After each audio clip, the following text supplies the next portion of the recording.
Hozir shu haqda bitiruv kechasi haqida bitta lavhamiz bor. Bitta maktabdan. Xo'p, tomosha qilaylik, eslashamiz. Marhamat. 11 yillik sho'xliklar, 11 yillik bilimlar va 11 yillik qadrdonlar bugun o'z yo'llarini bir-birlarisiz davom ettirishga tayyorlanishyapti. Azizlar, bugun biz so'nggi qo'ng'iroq shukuh tarilayotgan maktablardan biridamiz. Bugun so'nggi bor yangraydi qo'ng'iroq, charanglamas takror bu so'nggi qo'ng'iroq. Esimdan chiqmas bir zum maktabda o'tgan davrim, seni unutmasman birinchi muhabbatim. Bugun mamlakatimizning barcha ta'lim maskanlarida bo'lgani kabi ushbu maktabda ham so'nggi qo'ng'iroq tadbiri yuqori kayfiyatda va ko'tarinki ruhda bo'lib o'tmoqda. Bezatilgan maktab formasini oxirgi marta kiyayotgan o'quvchilar va ularni tabriklashga kelgan yaqinlari. Hammani bir joyda quvonch ko'z yoshlari bilan ko'rish naqadar yoqimli.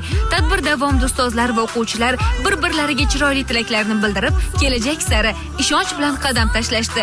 Bu tadbir nafaqat quvonch, balki ayriliq his hamdir. Bolalikning eng beg'ubor damlari qolib ketayotgan maskan bilan xayrlashuv hissi. Mana shu hayajon, mana shu kayfiyatni sizlar bilan bo'lishish maqsadida ularni birin-ketin suhbatga tortamiz. So'nggi qo'ng'iroq qanaqa bo'lyapti? Nimalarni his qilyapsiz? Hayajon qanaqa? Hayajon juda ham kuchli.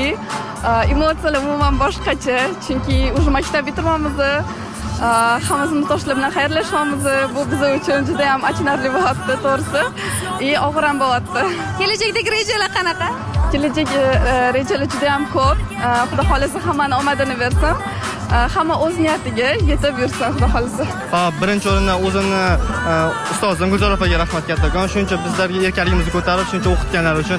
Ikkinchi, undan keyin o'zini boshlang'ich o'qituvchi Muxlis opaga kattakon rahmat va eng muhimi ota-onamga kattakon rahmat. Rahmat sizga ham, omad ishlaringizga. Bugun so'nggi bor yangraydi qo'ng'iroq, charanglamas takror bu so'nggi qo'ng'iroq.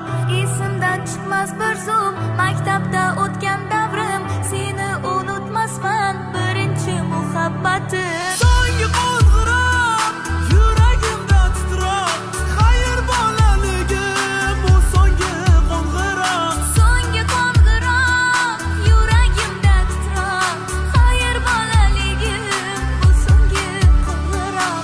Darhaqiqat, so'nggi qo'ng'iroq bu shunchaki tadbir emas, bu yoshlik, orzu va umidlar sari ochilgan yangi hayot eshigidir.